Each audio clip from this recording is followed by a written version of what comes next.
Hello students, today we are going to start lesson number 3, elements, compound, mixtures. So as you know that where everything around us is made up of matter, and matter exists in three states, that is solid, liquid and gas. So in this chapter we are going to go further in detail. So we will see a matter, or when we call it a substance, it is classified into pure substance and mixture. Then mixtures are further classified into elements and compounds. So first of all, we will see pure substances. So pure substance is a one that cannot be split into simpler substance by physical means. Physical means can be filtration, sublimation, and distillation. So a pure substance, remember that we cannot split a pure substance into its constituent elements. On the other hand, when we see the what are element is a substance that cannot be split into simpler substance by chemical means. So elements cannot be split by chemical means. They cannot be split into simpler substance by chemical means. So remember that a substance which cannot be split by chemical means cannot be broken down by simple physical means either. So elements are represented by uh, letters which are called symbols. So symbols are characterized into three categories. First is the first letter represent the symbol. As we are able to see on the screen, hydrogen has symbol H, boron has B, carbon has C, nitrogen N, oxygen O, fluorine F, phosphorus P, sulfur S. In all these cases, we observe that the first letter of the element is its symbol. So first type of symbols are those where the first letter of English name of an element will be the symbol. Then there are certain elements, like if we compare carbon and calcium, both starts with C. So one we have already given symbol as C, that is carbon. So now problem arises that for calcium, if we give symbol C, then there will be confusion. So now in such cases, when we observe that two elements have same first letter, two elements like helium, hydrogen, magnesium, manganese, cobalt, chlorine, calcium, chromium, carbon. When the first elements are having similar letter, then we can use the second or the third one. For example, helium has symbol He, neon Ne, nickel Ni. So you see in magnesium and in manganese, the first and the second letter are same, Ma. So in this case, we use the third letter, which is G. In case of magnesium, so the symbol for magnesium becomes Mg, and for manganese it is Mn. So if such confusion is there, that first two letters are also similar, then third letter can be used for symbol. Aluminium Al, argon Ar, calcium Ca, chromium Cr, cobalt Co, chlorine Cl, zinc is Zn, platinum is Pt, and radium is Ra. Radium is Ra. So this is the second type of you can say the method of giving symbols to element is first letter and second or maybe third, whichever is suitable at that time. Now there comes the third type of classification, which is depending upon the Latin name. So like sodium has Latin name natrium, so the symbol for sodium becomes Na. Potassium has Latin name kalium, so the symbol becomes K. Iron has Latin name ferrum, so symbol become Fe. Then copper, the Latin name is cuprum, so symbol becomes Cu. Silver, the Latin name is argentum, so the symbol becomes Ag. Tin, the Latin name is sternum, symbol becomes Sn. And gold, the Latin name is aurum, symbol becomes Au. Lead, Latin name is plumbum, symbol becomes Pb. Mercury, the Latin name is hydrogyrum, so the symbol becomes Hg. So in all these cases, first or second letters of the Latin names, specifically remember the Latin names are used for representing the symbols. So three types of symbolic representation of element can be possible. The first is the first letter, then the first or the second or first or third letter, and then according to the Latin name. So these three tables are very essential for you to learn. All of you should by heart these three tables, because they will be useful to you everywhere whenever you study chemistry. Now remember that symbol of an element represent one atom. So these symbols are always representing one atom, okay, and they require another atom to combine to form element. So when we come to next topic, molecule of an element. So molecule of hydrogen, nitrogen, oxygen, fluorine, chlorine, they are represented by, now we don't call it symbol, now H2, N2, O2, F2, Cl2, these are formula. So symbols are only for element. For compound or for molecule of an element, we have the formula. So two atoms of each of these have combined to form molecule. Hydrogen, two atoms of hydrogen have combined to form H2. Two atoms of nitrogen has combined to form N2. Two atoms of oxygen has combined to form O2. Similarly, two atoms of chlorine has combined to form Cl2. So there is basically what decides that how many atoms should be there for combining to form a molecule of an element. So that is decided by the atomicity. Number of atoms in a molecule is called atomicity. So when we look at hydrogen, we say that atomicity of hydrogen is 2. When we look at nitrogen, we say atomicity is again 2. Oxygen is O2. But when we talk about like ozone, which has 3 atoms of oxygen, O3, so now we say the atomicity is 3. So atomicity basically explains how many number of atoms will be required for an element to form a molecule. Okay, how many number of atoms will be required by an element to form molecule, because ultimately the most stable structure or most stable form is molecule itself. Molecule is the most stable one. So all the atoms always try to form or try to form molecules so that they can exist independently and be stable. So you see the molecules of elements are not, for example, the molecule of ozone is uh, 3 atoms are there in ozone, so it is triatomic O3. Also, molecules of phosphorus and sulfur are tetraatomic P4, then octatomic S8. So it means like for phosphorus, 4 molecules or 4 atoms of phosphorus are required. For ozone, 3 atoms of oxygen are required. For sulfur, 8 atoms of sulfur are required.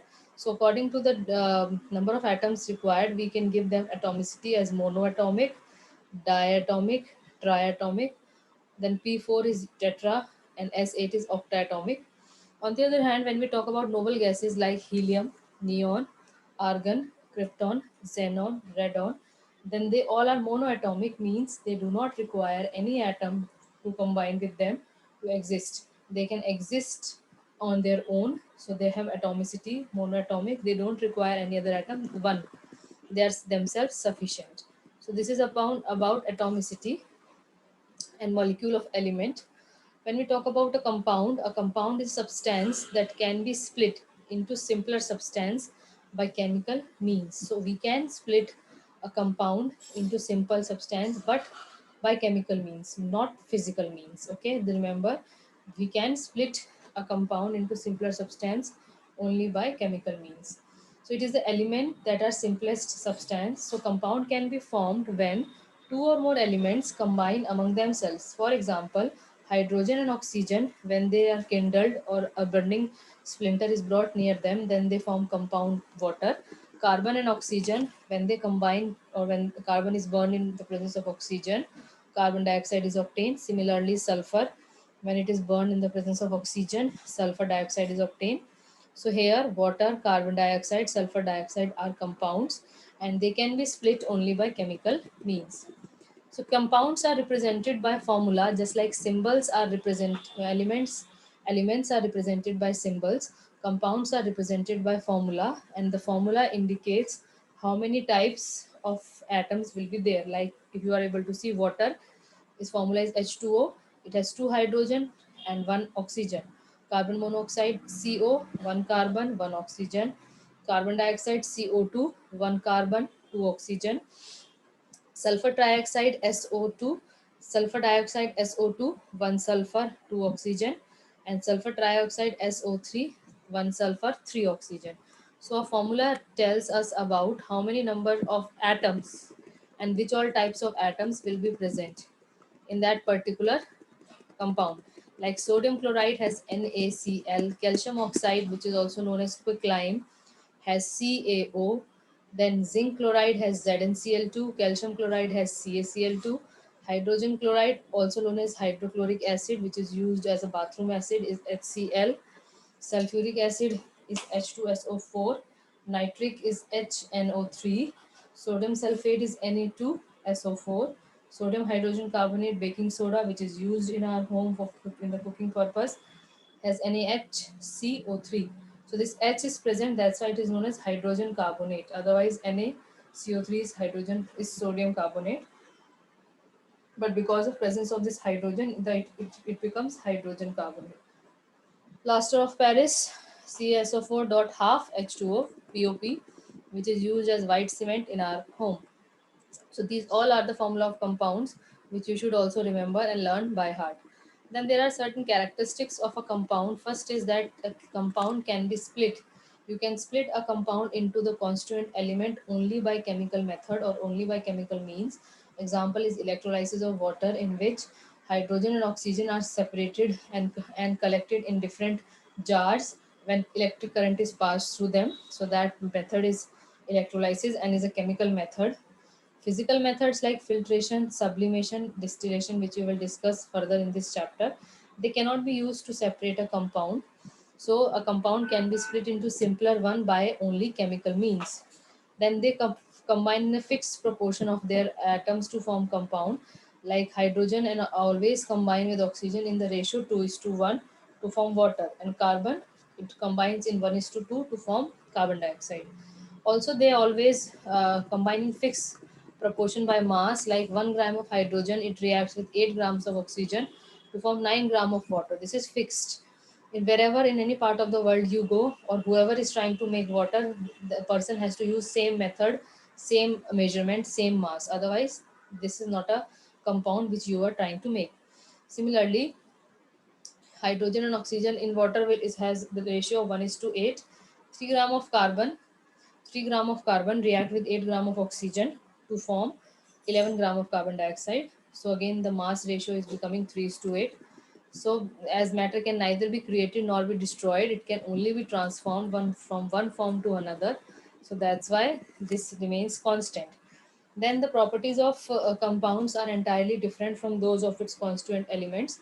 Water differ from hydrogen and oxygen, and carbon dioxide, it differs from carbon and oxygen. So as you see, hydrogen gas can be burnt, oxygen gas supports burning, but water, it extinguishes, means it put off fire. Carbon is solid, can be burned. Oxygen is a gas which supports burning, but carbon dioxide again is a gas which extinguishes or puts off fire. So we see that the properties of a compounds which are formed as a result of combination of elements are very much different from the elements which we are using. So hydrogen and oxygen have property very much different from water, and carbon and oxygen have property very much different from carbon dioxide. So this is about pure substances, element and compound. Now moving on to the second type of characterization, which was mixtures. एक तो होते हैं pure, one is pure, and on the other hand there are mixtures. A mixture is a substance that can be separated. You can separate a mixture into its constituent element by physical means. Just mark this word physical means. Using methods like filtration, sublimation, distillation, we can easily separate a mixture. And the mixture, when it is separated into pure substances. So the pure substances that makes up the mixture are called components.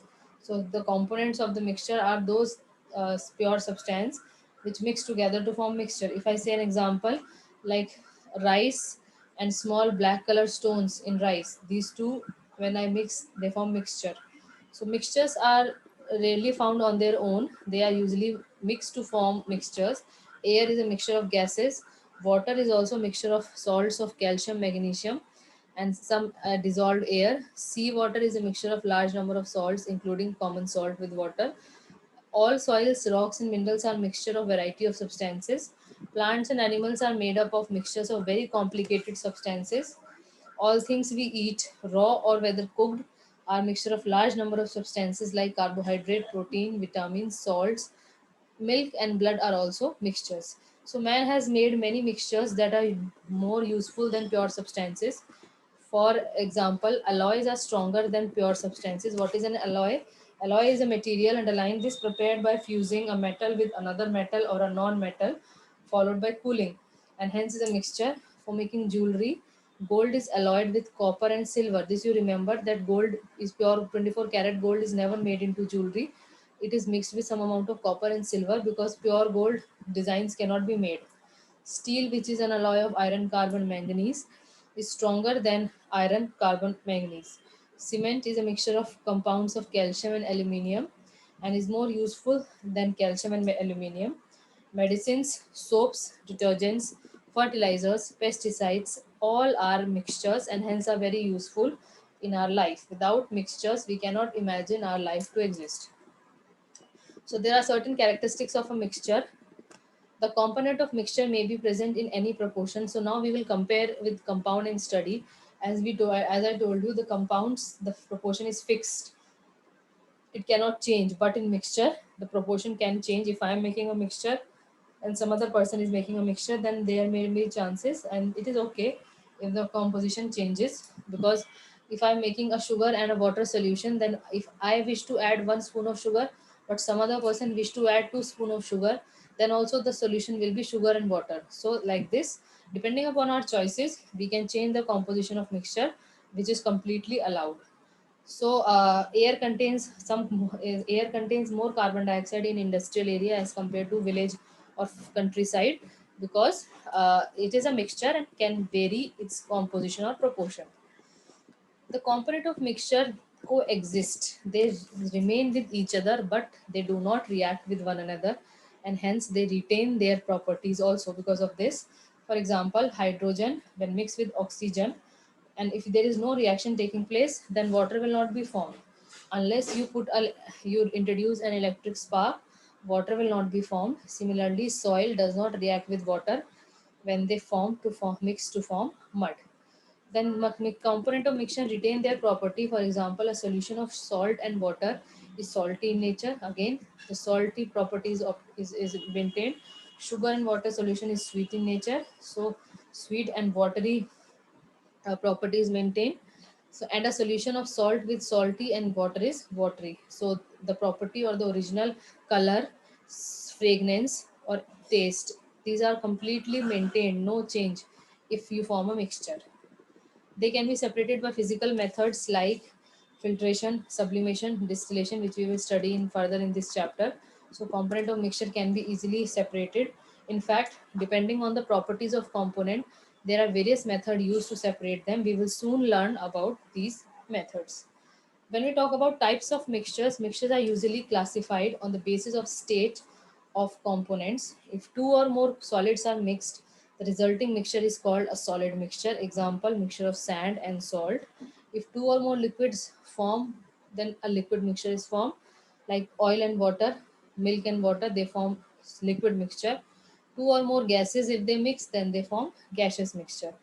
But there can be solid and liquid mixture, like salt and water, solid and gaseous mixture, and liquid and gaseous mixtures too. So a mixture can be homogeneous or heterogeneous as described. A mixture which has same composition and properties throughout is said to be heterogeneous. A sugar solution has same proportion of sugar and water, and it tastes same from anywhere you taste it. Either you taste it from the bottom or you taste it from the top of the solution, it will taste same. You will not be able to see separately, or you will not be able to identify or distinguish between different component of homogeneous mixture, because they are completely you can say distributed evenly. When different parts of mixture have different composition and property, it is said to be heterogeneous. Homogeneous mixture is given in figure A and heterogeneous mixture is shown in figure B. So a homogeneous mixture, a heterogeneous mixture, if we talk about, is the one which has different parts of mixture have different composition and is said to be heterogeneous. So if you mix some salt with pepper, one part of mixture can contain more salt than pepper and other part may contain more pepper than salt. The taste of mixture will also vary accordingly. Thus a salt pepper mixture is heterogeneous. So you will be able to see different components of heterogeneous mixture separately and distinguish between them. So these two types of homogeneous or heterogeneous mixtures can be easily separated from one another. Example of homogeneous mixture if I give is all the alloys are homogeneous, then all the mixture of gases are homogeneous, a solution of salt and sugar in water, dissolved air in water, fizzy drinks means cold drinks, they are homogeneous mixtures. Heterogeneous like rice mixed with stone, sand mixed with salt, salt mixed with pepper, chalk mixed with sugar, oil mixed with water because oil and water form separate layer. So heterogeneous mixture. Sand and water, chalk and water, smoke, which is a mixture of soot and air, and mist, droplets of water and air. So these are heterogeneous. They have different composition in different part of the mixture. These are heterogeneous. And if same composition is found if same composition is found throughout the mixture, then the mixture is said to be homogeneous. So today we have discussed about elements, compounds, and mixture. In the next video, you are going to see about how to physical methods to separate mixture. So everybody, please watch the video and read the books again and again. Thank you.